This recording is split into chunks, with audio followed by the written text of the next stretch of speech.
After having described most of the theory in our presentation, we'd like to show you some visual examples of the different countries we have just discussed regarding their food manners. We'll start off with Greece.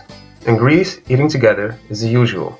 People from Greece eat with utensils, such as a fork, knife, and a spoon. In Greece, you do not slurp or smack your lips. It is considered impolite to do so. Also, you do not begin to eat until the host invites you to. Although Greeks eat together, they do not eat from each other's plate. The Greeks always wanted to establish a civilized lifestyle that separates them from the barbarians, and food played an important role. The idea of eating together with good company along with specific rules has always been appreciated, and is a normal custom to get together and eat.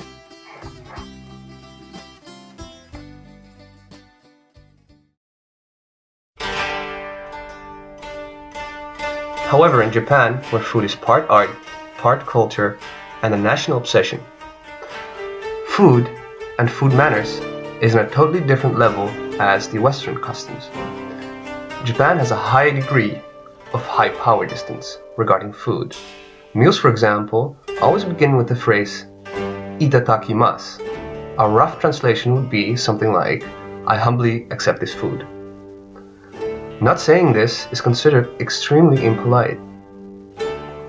The Japanese have a high collectivism, where they share every plate of food that has been served. In Japan, people eat with chopsticks, instead of using the utensils we know in the West.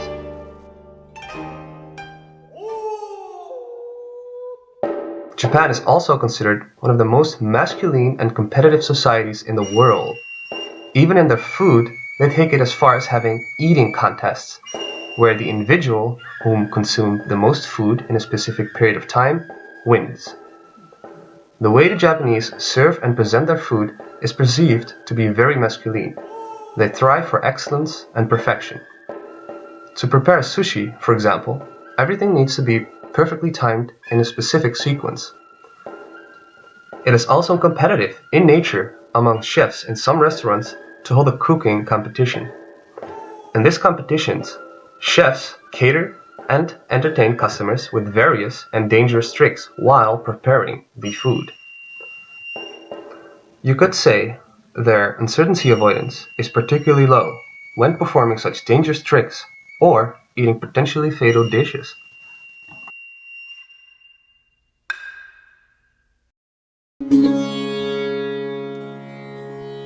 In India, the hosts sit at the head of the table.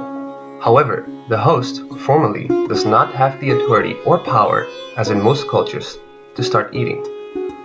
Instead, it is a custom to wait until the oldest person at the table starts eating. It is only then that the others are allowed to eat. Also, it is considered a great honor to get invited for dinner in India. In preparation of food, as well as the eating of food, India scores high on collectivism. Women typically get together and prepare food rather than preparing alone. The majority of India also eat together with their family or friends. Traditionally, they do so on the floor without stools or tables. Another interesting custom in India is to not use any utensils at all. It is not weird nor strange for people of India to eat with their right hand. Do not eat with your left hand, however, because it is considered impolite.